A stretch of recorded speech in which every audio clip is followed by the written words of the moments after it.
lar nacional para os judeus na região da Terra Prometida, no que seria a região da Palestina.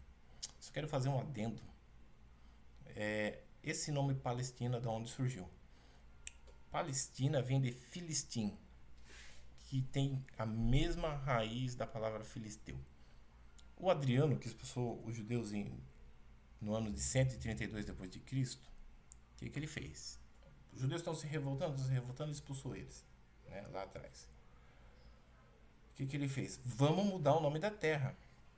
Então, em vez de ser Israel, em vez de ser Judéia, né, porque Judéia vem de Judá, de onde também vem a palavra judeu, em vez de ser Galileia, coisas que remetiu ao povo de Israel, essa região toda aqui vai ser chamada pelo nome dos maiores inimigos dos judeus na história, que era o povo filisteu, que até já tinha sido disperso, já não existia naquela época de Adriano. Então, por isso existe a palavra Palestina ou Filistim. Ok. Então, voltando ao mandato britânico. No mandato britânico, os judeus começam a migrar em massa, ainda mais com essa promessa, né, dos britânicos de que ali haveria um lar nacional para os judeus. Com essa migração em massa, a cada vez mais começaram a ter choques entre a população árabe residente e os judeus que estavam chegando. Lembrando que, um detalhe,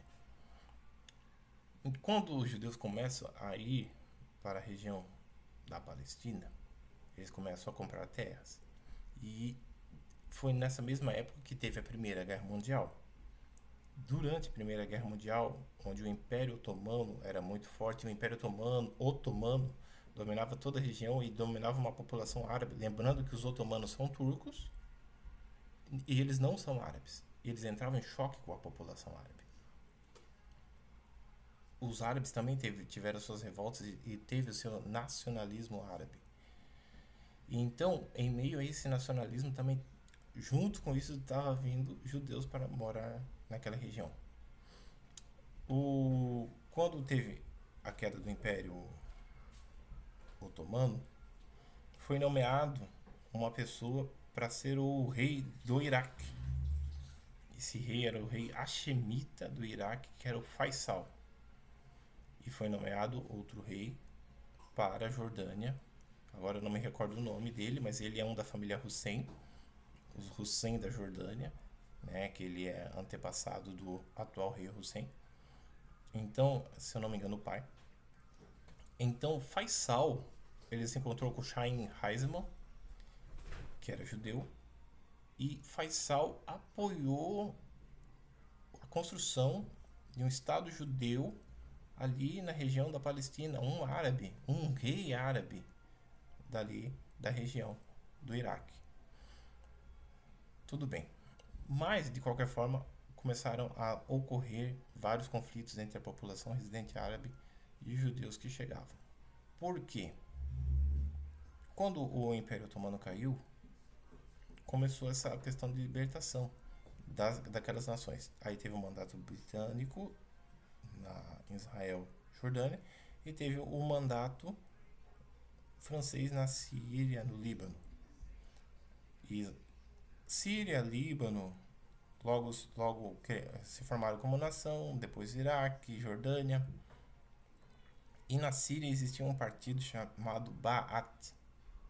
O partido Ba'ath era um partido totalmente anti-sionista, era um partido de vertente socialista contra o Estado de Israel, contra a formação do Estado de Israel, e um partido nacionalista árabe, principalmente nacionalista árabe.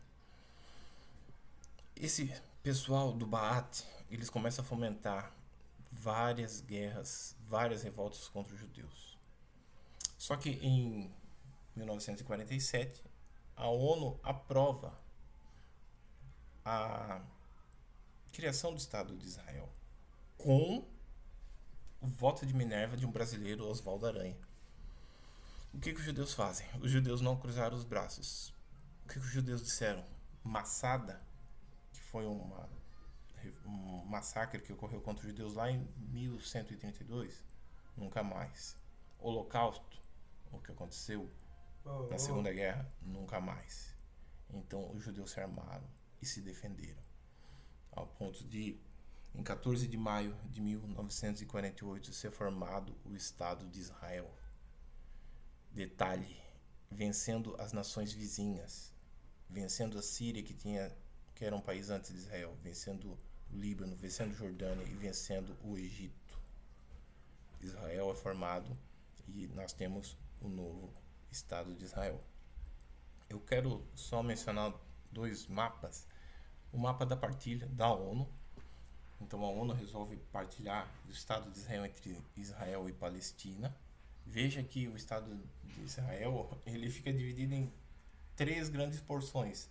Olha a dificuldade de quem está aqui na região nordeste de ir para o centro e quem está no centro de ir para o sul, porque eles teriam que cruzar regiões árabes ou pelo menos em lugares estreitíssimos para passar, né?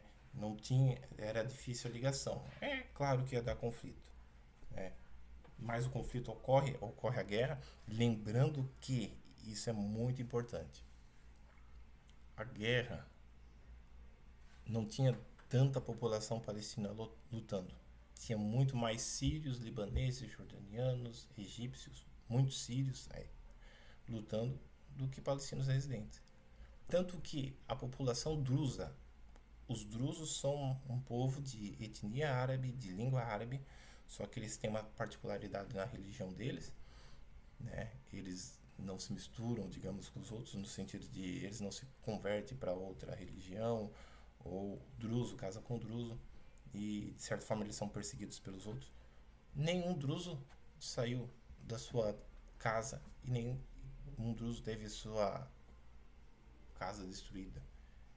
Muitos árabes permaneceram em Israel, o que vieram a se tornar hoje o que são os árabes israelenses. Muitos, alguns até deputados, políticos, prefeitos, trabalhadores de Israel.